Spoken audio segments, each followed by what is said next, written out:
Hey, what's up? So I'm gonna teach you how to do this kimchi egg cheese burrito from scratch.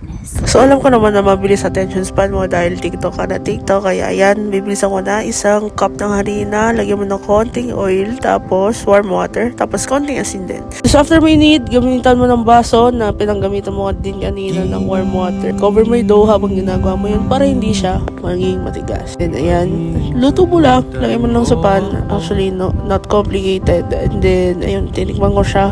Nigyan ko ng cheese. Parang nachos, to be honest.